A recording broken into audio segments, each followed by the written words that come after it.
আজি মই এটা গুৰুত্বপূৰ্ণ আইনৰ বিষয়ে আলোচনা কৰিম।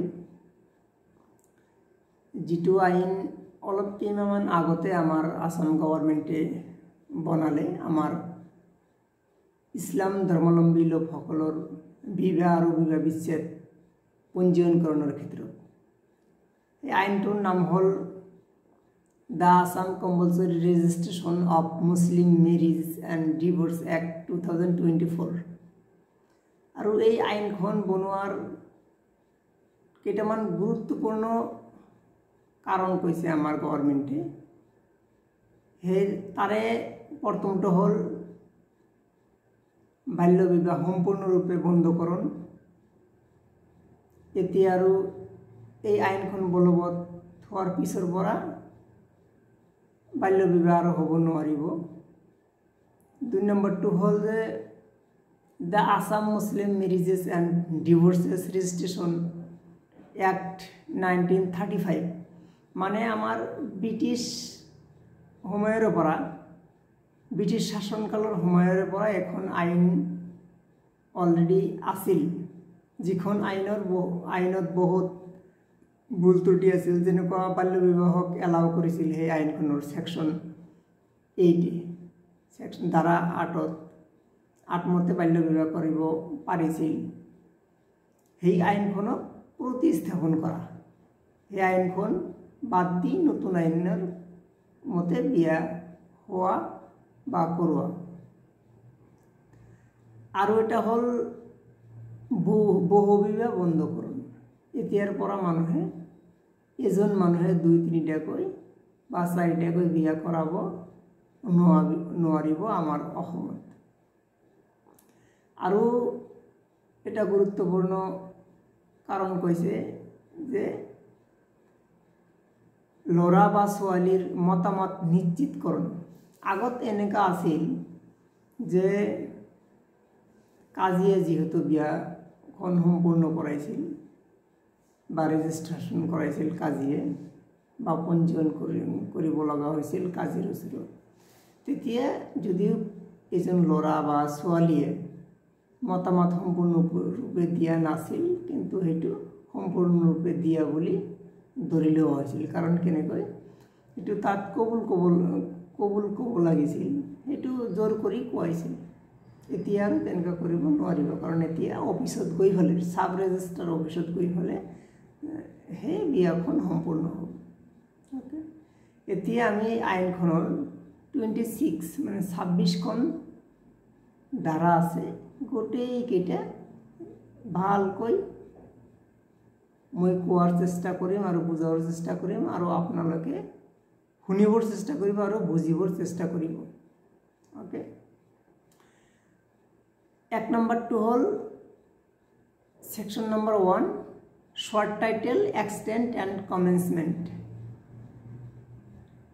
শৰ্ট টাইটেল মানে হ'ল আইনখনৰ নাম কি হ'ব লাগে। আইনখনৰ নাম আগতে যে ক'লোঁ সেইটোৱেই হয়। সেইটো মানে the Assam compulsory registration of Muslim marriage and divorce act 2024।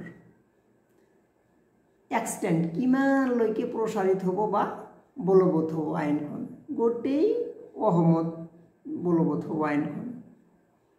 আৰু 3 নম্বৰটো হ'ল কমেন্সমেণ্ট, কেতিয়াৰ পৰাই আইনখন ষ্টাৰ্ট হ'ব। এই আইনখন অলৰেডি ষ্টাৰ্ট বা বলবৎ হৈ গৈছে 2024 চনৰ অক্টোবৰ মাসৰ 19 তাৰিখৰ পৰাই হৈ গৈছে। কাৰণ যিদিনাখন এই আইনখন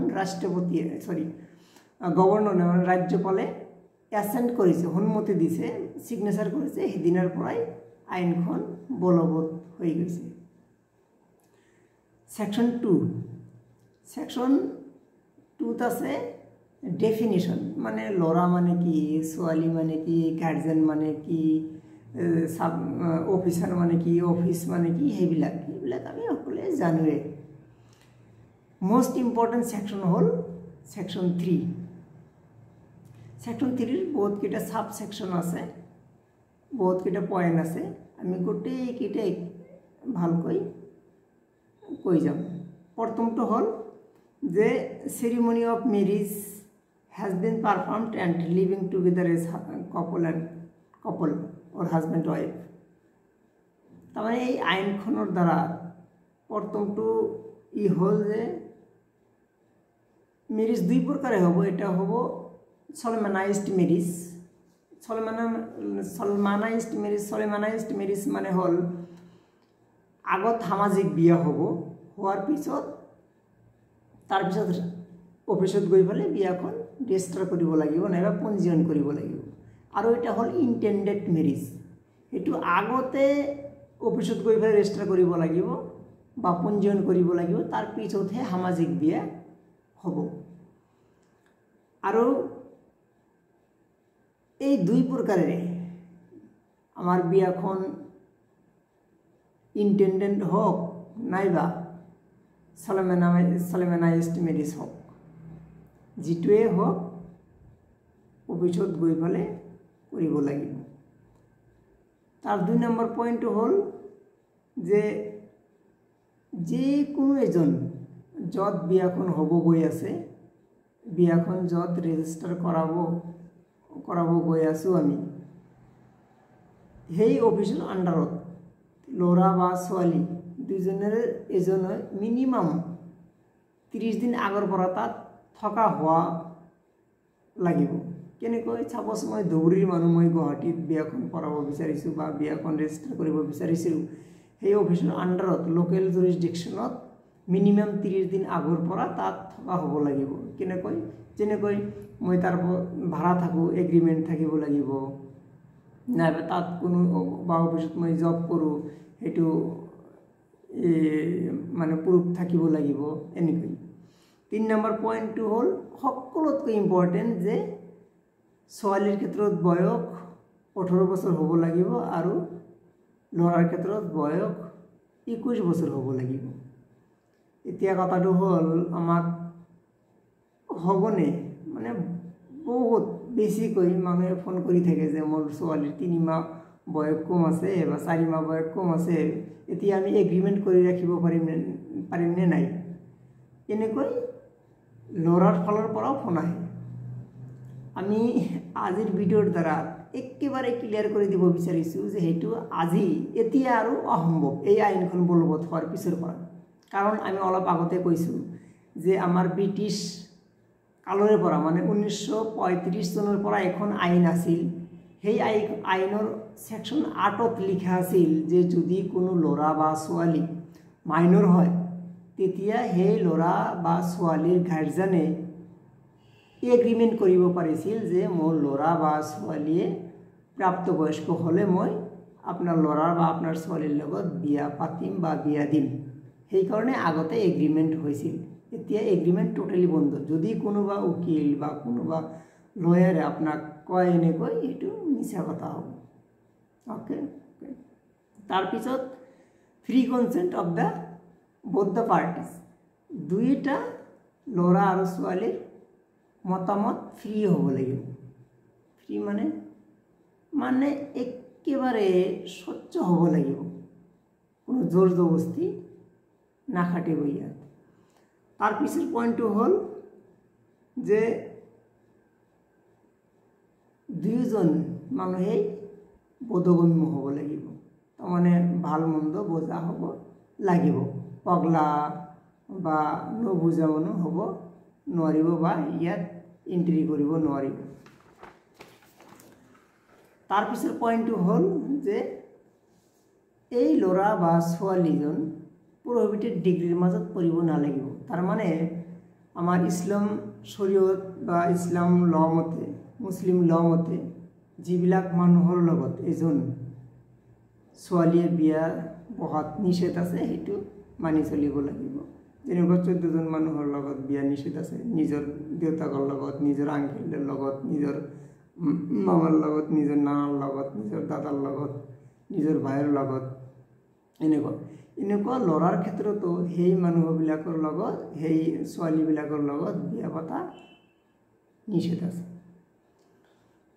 তাৰ পিছত হল যে তাৰ পিছৰ পয়েন্টটো হল যে আমার গভর্নমেন্টে এটা ফর্মেট দিছে, সেই মতে ফর্ম ফিল আপ হব, ফর্ম ফিল আপ হয়ে সেই বিয়াখন হব।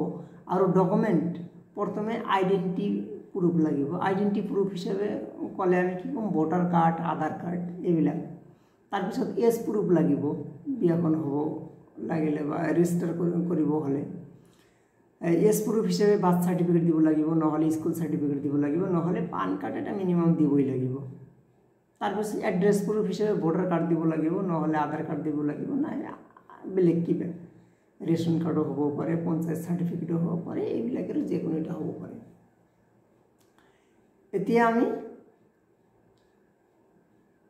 আৰু এটা লাষ্ট পয়েন্ট আছে এইটোৰ যে এই আমাৰ ওপৰৰ যিবিলাক আমি পয়েন্টবিলাক ক'লো 3 নম্বৰ সেকশনত এইবিলাক সকলোবিলাক ফুলফিল হৈছে বুলি বা ঠিকঠাক মতে আছে বুলি এটা আমাক ডিক্লাৰেশ্যন দিব লাগিব এটা শপতনামা আমাক দিব লাগিব যে এই ওপৰৰ যিবিলাক আমাৰ বয়স 18 বছৰ আছে ছোৱালী ক'ব লাগিব ল'ৰাই ক'ব লাগিব আমাৰ বয়স 21 বছৰ আছে আমি প্ৰবেটিভ ডিগ্ৰীৰ মাজত বিয়া কৰাৱা নাই নাইবা জোৰ জবৰদস্তি বিয়া কৰা নাই মৰি হয় ইচ্ছা বিয়া হৈছে সকলোবিলাক বুজি শুনি এনেকৈ এটা দুইজনে এটা জয়েন্ট ডিক্লাৰেশ্যন এটা দিব লাগিব যাক আমি জয়েন্ট ডিক্লাৰেশ্যন বুলি কওঁ তাৰপিছত আহিল সেকশন 4 সেকশন 4ত বিয়াখন solemnized হোক বা ইন্টেন্ডেড হোক এই দুইখন বিয়াৰ ক্ষেত্ৰত নোটিশ দিব লাগিব যেদিনে আমি বিয়াখনৰ এপ্লাই কৰিম তাৰ পৰা 30 দিনৰ ভিতৰত আমাক অফিসত নোটিশ এটা দিব লাগিব তাৰ মানে নোটিশ এই কাৰণে দিব লাগিব যে যদি কাৰোবা কমপ্লেইন থাকে বা কোনোবা কাৰো থাকে আহি যাতে ধৰিব পাৰে ওকে 5 নম্বৰটো হ'ল যে 5 নম্বৰৰ পয়েন্ট আছে 2-3টা মান প্ৰথম পয়েন্টটো হ'ল যে হেই অফিচাৰ ৰেজিষ্টাৰ খাতা থাকিব লাগিব নোটিশ বুক বুলি সেই নোটিশ বুকত ৰেকৰ্ড কৰিব লাগিব তাৰমানে আমি যেটো ল'ৰা বা ছোৱালী যেটো নোটিশ দিব জমা দিব এই নোটিশটো তাতে এক কপি ৰাখিব লাগিব বুকত আৰু 2 নম্বৰ ইটো হ'ল যে সেই নোটিশটো 2 নম্বৰ পয়েন্টটো হ'ল যে সেই নোটিশটো এটা কনস্পিকিউয়াস প্লেছত হ্যাঙ্গিং কৰিব লাগিব কনস্পিকিউয়াস প্লেস হল এনেকুৱা এটা প্লেস যত সকলোৱে দেখাকৈ লগাব লাগিব যেটো প্লেস সকলোৱে দেখিব পাৰে যেনেকৈ দৰ্জাৰ সন্মুখত অফিচৰ দৰ্জাৰ সন্মুখত বা যত মানুহ মানে নোটিশ বোৰ্ড থাকিব নোটিশ বোৰ্ডত এনেকুৱা প্লেসত ওকে আৰু 5 নম্বৰ সেকশনৰ 3 নম্বৰ পয়েন্টটো হ'ল যে এই যত বিয়া যেটো অফিসত বিয়া হ'ব গৈ আছে সেই অফিসটো যদি দুইজন মানুহৰ নাইবা দুইজনৰ এজনৰ পাৰ্মানেন্ট অফিস নহয় বা পাৰ্মানেন্ট এড্ৰেস নহয় তেনেহলে সাপোজ মই ধুবুৰীৰ ল'ৰা মই গুৱাহাটীত বিয়া কৰাব বিচাৰিছো তেনে ক্ষেত্ৰত মোৰ এই নোটিশটো গুৱাহাটীৰ পৰা ধুবুৰী অফিসত আহিব এই যেটো নোটিশ পিৰিয়ড থাকে এমাহমান মানে 30 দিন এই নোটিশ পিৰিয়ডটো কমপ্লিট কৰিব কাৰণে আমাৰ পাৰ্মানেন্ট এড্ৰেছ যেহেতু ধুবুৰীৰ অফিসত আহিব আৰু এই ধুবুৰী অফিসতে হেতু হ্যাঙ্গিং কৰিব ওকে আজিৰ কাৰণে পাৰ্ট 1 এইখিনিই হ'ব আৰু মই ইয়াৰ দ্বাৰা মোৰ ভাইটি ভণ্টিক কম আমাৰ স্পেশালি আমাৰ গাঁৱৰ ভাইটি ভণ্টিক কম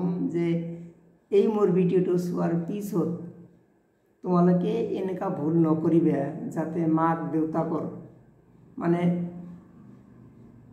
কৰিব লগা একোৱে না থাকে এনেকা কাম নকৰিবা কাৰণ যেতিয়া তোমাৰ বয়স নহব বা নহয় এতিয়াৰ সময়তে আইনখন বলবৎ হোৱাৰ পিছৰ পৰা এতিয়া যদি আমি বিয়া দিয়ে মা দেউতাকে তথাপিও জেলত যাব লাগিব বিয়া নিদিলেও ৰেপ কেছত পৰি জেলত যাব লাগিব সেই কাৰণে তোমালোকক কৈছো মই ৰিকুৱেষ্ট কৰি আমাৰ ভাইটি ভণ্টিক কৈছো যে যেতিয়ালৈকে তোমালোকৰ বিয়াৰ বয়স নহয় তেতিয়ালৈকে কোনো ভুল কাম নকৰিবা ওকে আজিৰ কাৰণে এইখিনি বাই